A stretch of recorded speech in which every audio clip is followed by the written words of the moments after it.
everybody. I'm Fabio Rigamonti, software engineer at VeChain.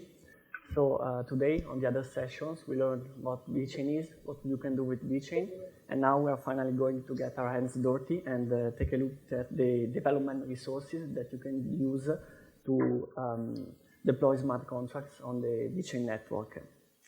So a little bit about myself first. I studied aerospace engineering for my bachelor degree in Milan, where I'm actually based. And then I moved to the UK for my master degree in space engineering in Guildford.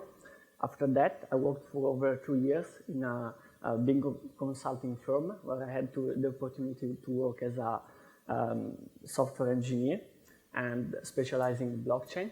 And nearly 1 year ago, I joined VeChain as a software engineer. So this is today's agenda. As I said before, we are going to take a look at the development resources, so the tools that are available at the moment to deploy smart contracts on the VeChain network.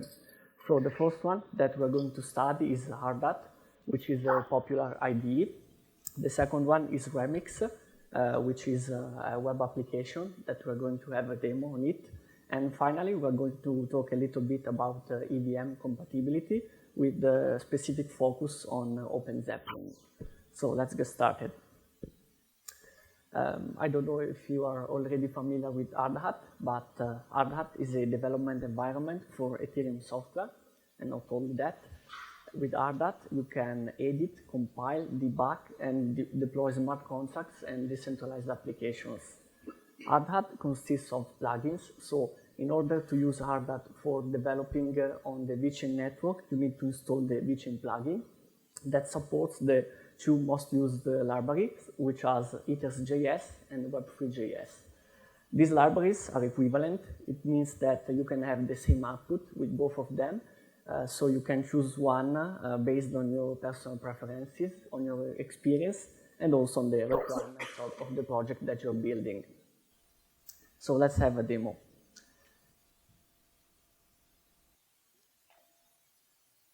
This is the official VeChain documentation. You can find it on docs.vechain.org. If you go under development resources, frameworks and IDs, you can find Harvard and VeChain. And this is divided into two sections. The first one is Ethers and the second one is Web3. So let's start with the first one. The prerequisites are the same for all the demos we're having today. So these are Git, NPM, and TypeScript. If you look at our GitHub account, you see that we use TypeScript a lot. There are two options here. The first one is to start with the example that is already working, and we set that up for you. And the second one is to start from a blank project or integrate VeChain directly to your repository. So for the first option, you just need to clone our repository. It is called Harvard plugin sample ethers. And you can find it on our VeChain Foundation GitHub account. Then you need to cd into the repository and run the command npm install in order to install the required node modules. The second option, if you're starting from scratch, is to install free libraries. These are Web3 providers Connex, Harvard VeChain, and Harvard Ethers. There is also one thing you need to do, which is to change the Harvard configuration, but we're going to see it in a minute. Then the second thing you need to do is have a node, because of course, if you want to deploy a smart contract, you need to have a node running on your local machine. So let's see how to do it. So you need to go to the Thor VeChain official GitHub page, and here you can see a small tutorial on how to do that. So the requirements are Go and C. Now, the first thing is that you need to clone the repository, then you want to cd into the repository, and finally run the make or make all command. So now there are two options to run the node. The first one is to use the VechainThor command, and the second option is to use Docker, which you can find here. So for this demo, I'm going to use the VechainThor command, but they're equivalent.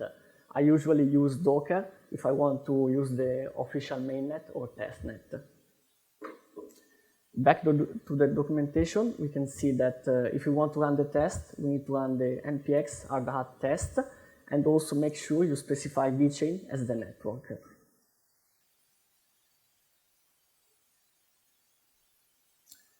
Let's go to Visual Studio.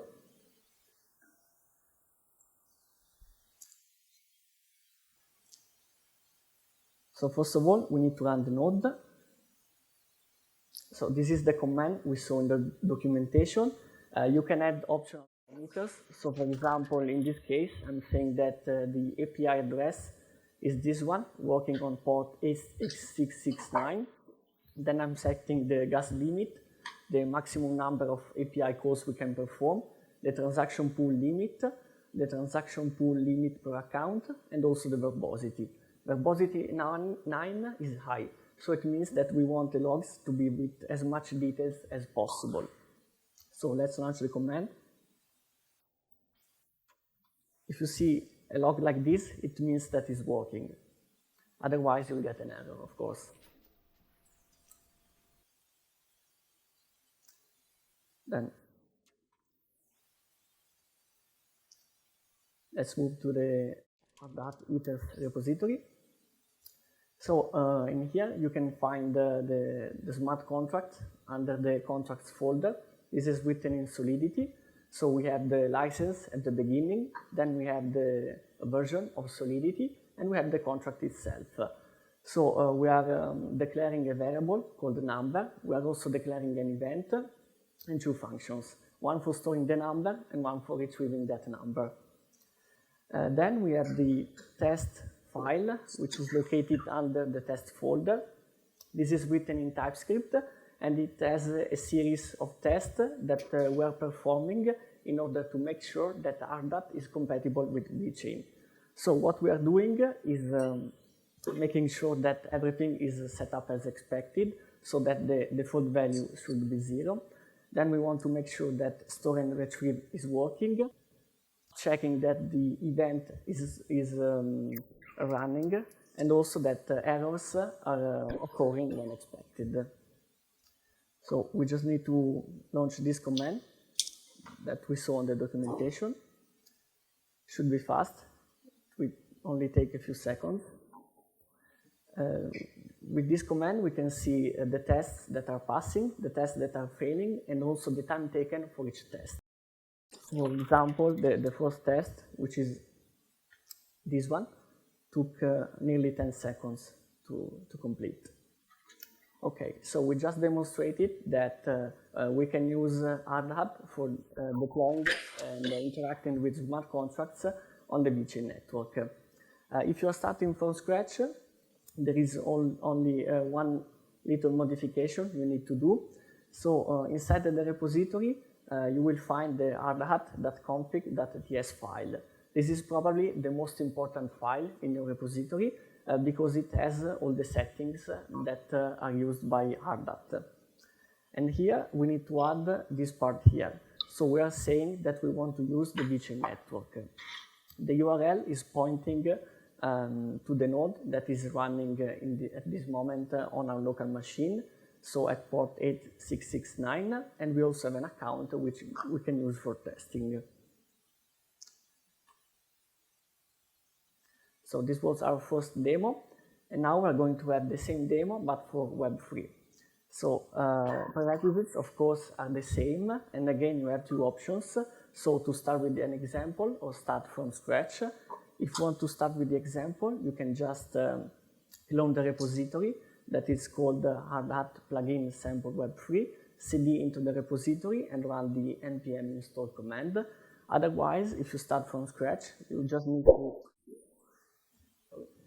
need to install 3 libraries, which are the same as before. The only one which is different is the last one. So we want to use RDAT web3 instead of RDAT ethers. And then, of course, we need to have our node running on the local machine. And again, the command that we need to run is the same. So let's see it. This is the repository. So the contract is the same as before, and also the test file. Let's run the command.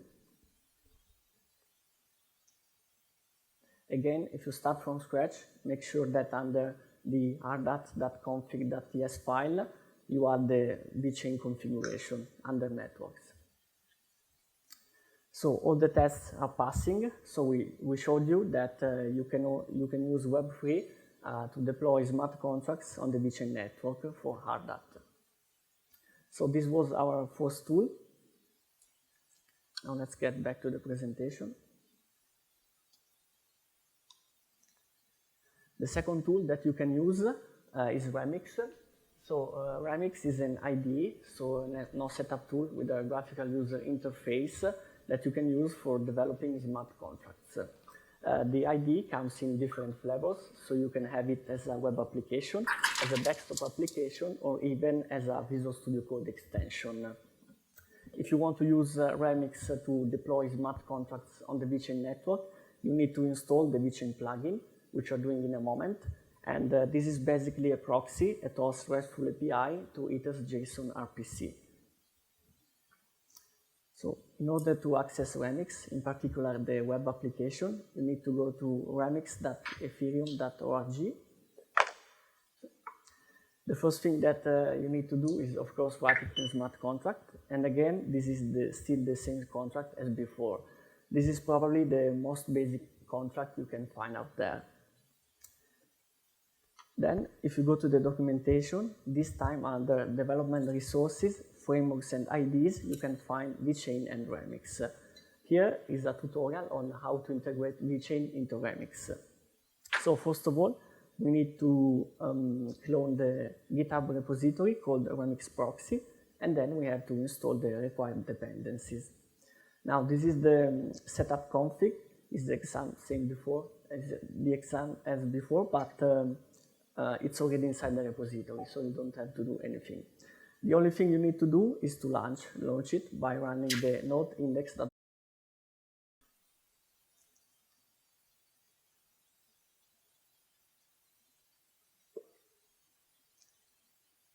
So here.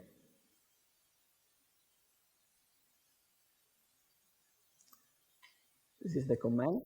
If you get an error, 99% is because you don't have the node running on your local machine. So make sure that you have the node running.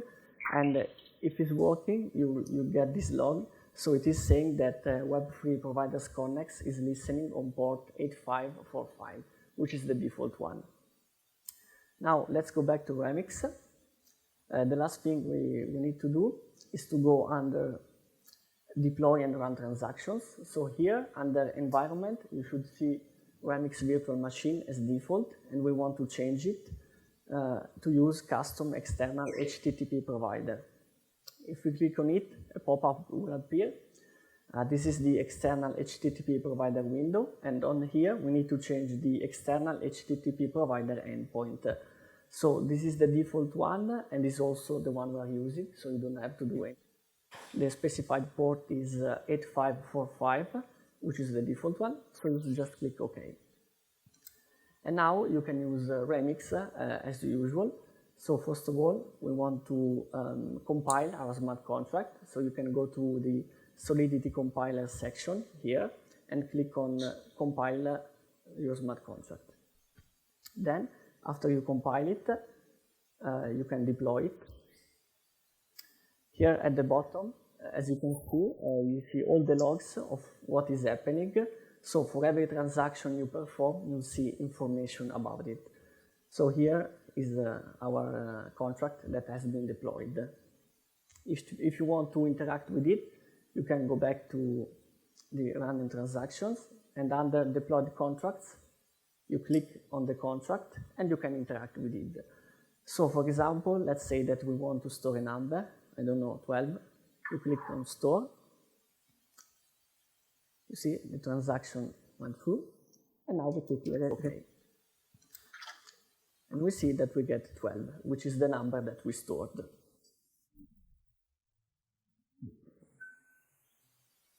This is Remix.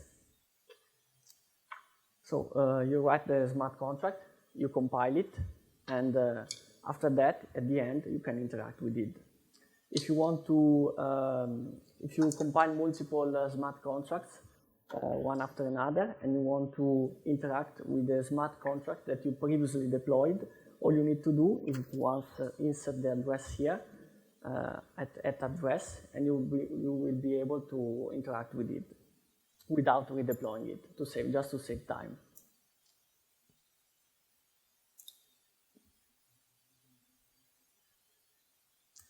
Then the last tool you can use is OpenZapp.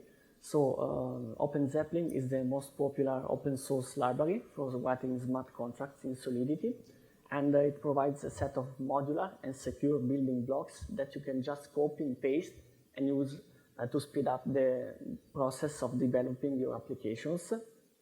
So these building blocks are already tested and safe, so you can use them. And in addition, OpenZapp provides us with a set of tools that can be used for testing and deploying smart contracts. Now let's talk about EVM compatibility. So OpenZapp is nearly 100% compatible for VeChain with a few exceptions. So let's take a look at these exceptions. If you go back to the official documentation, at the top, under core concepts, you can find EVM compatibility. And here you have VeChain modification. So VeChain, as written here, is a modified hard fork of Ethereum. You can also see the version and the Solidity compiler version. But of course, VeChain is not the same as Ethereum.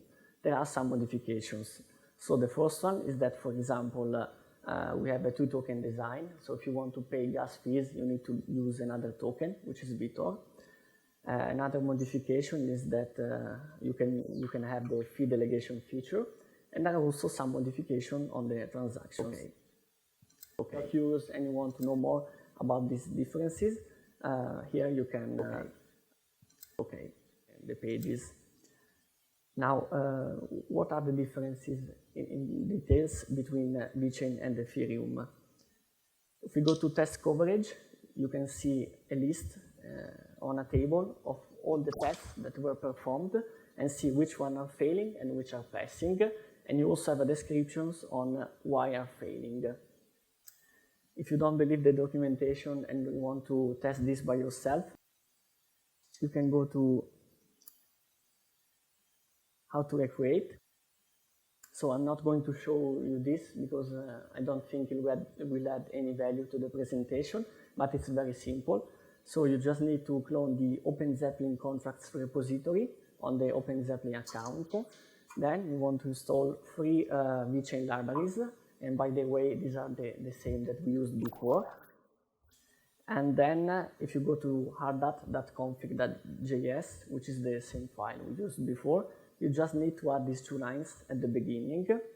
And under network settings, you also need to add the VeChain configuration. This is the exact as before, but we are just using the delegation. It's not required, but if you want to use it, you can. And then you have to launch the npx hardhat test, specifying the VeChain as a network. If you just use this command, it will perform all the tests. Otherwise, if you add a specific test at the end, only that test will be run. Okay. And so with this, you will get the same results as the one shown here on the table. So to summarize, these are the tools that you can use to deploy and interact with the smart contracts on the VeChain network. So you can use Hardhat, OpenID, Remix. If you don't want to use Visual Studio, for example, this is a great alternative. And also OpenZapp if you want to speed up the development process. There is also another tool, which is Foundry, but we don't support it at the moment, but we will probably do in the future. And the last thing I want to say is that we're working on a new SDK. We're writing it from scratch, and it will be amazing, so I'm sure you'll love it. Thank you.